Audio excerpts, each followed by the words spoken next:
Live from our 7 Tasmania studios, your nightly news with Louise Huber begins now.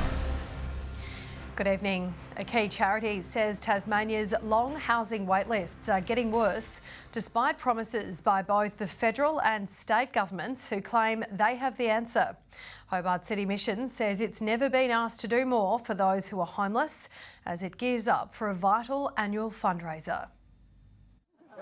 Teams of friends and families will spend one night sleeping rough at Hobart's Princess Wharf, with the funds raised to help more vulnerable Tasmanians find a safer place to sleep. And it's a great time to remember that there are a lot of people, at least 300 around our state, who are sleeping rough right now, sleeping in cars, sleeping in sheds, sleeping on couches. It's a cause that brings home the reality that our state social housing waitlist is at its record worst. Many forced to wait almost 2 years to secure priority housing, both state and federal governments claiming they have the solution. So we're talking seriously from the federal government, in the 2 years we've come to office now, more than $100 million in additional commitments for Tasmania for housing. The state government needs to get on and build the homes. We have taken this challenge on and we're the government in Tasmania that can deliver, and I know our 2030 Strong Plan will support that delivery. Yet the crisis continues to worsen. In the past 9 months, we've had the demand for our emergency relief and food packs and so forth up 40% on where it's been. That puts a huge strain on us as an organisation. The Tasmanian-based Federal Housing Minister hasn't given any insight as to whether the federal government can or will step in after the Hobart City Council knocked back Vinnie's plans to build more social housing here in Hobart. I hope that it is reconsidered and that Tasmania gets this critical accommodation that it needs. It was for women over the age of 55, something we do need a lot more of here in Tasmania, so I hope that it goes ahead. A crisis needing drastic action before it's too late. Lily Thompson, 7 Tasmania News. Tasmania's arts and film scene is in the limelight. The government unveiling $1 million cash boost aims at bringing more talent and award-winning screen productions to the state.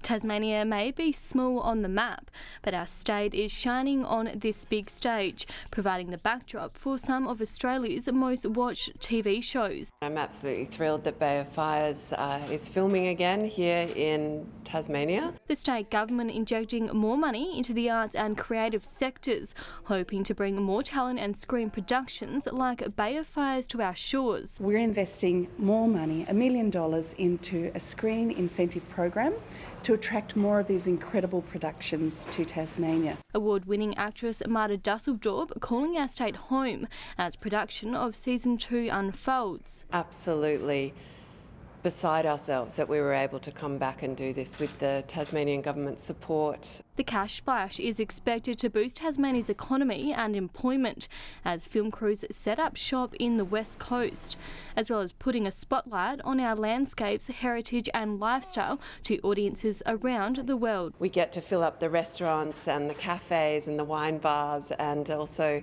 show this beautiful region to the world. 2024 is predicted to be a record year for screen production in Tasmania, with series like Bay of Fires likely to contribute more than $8 million into the state's economy.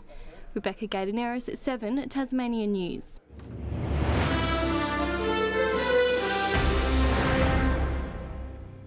Footy fans have packed Blunston Arena to cheer on Jack Riewoldt as he made his highly anticipated return to the TSL. The local legend back to his old tricks in his former colours, helping Clarence hold off Lauderdale for a convincing win. Riewoldt's grand return, the 3-time Premiership Tiger back in red and white, the former AFL star out of retirement, drawing a big and approving crowd. For a regular season game, there has been a queue at the gate and it was stretching right around the corner. Clarence out of the gate early, applying the forward line pressure before the former Coleman medalist took his shot. And Riewoldt will take the shot from the pocket. Oh, the crowd are up and about there, not really sure about it. Riewold's trademark snap from the boundary, opening up the goal count in the 11th minute. Opens up the angle on the left and slots it through and gets the Roos off and running. Lauderdale didn't take long to respond. Jordan Lane snagging his first major in Bombers colours. Lane launching from 55. That'll get the Bombers going. The Roos holding firm, leading their Eastern Shore rivals at the first two breaks. Then, after a quiet second quarter, the man of the night made it back on the score sheet. And it's good.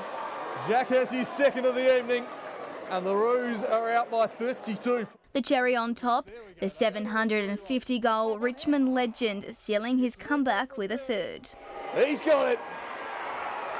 And Clarence will be celebrating this one long into the night as the siren sounds. Delivering Clarence a 43-point win.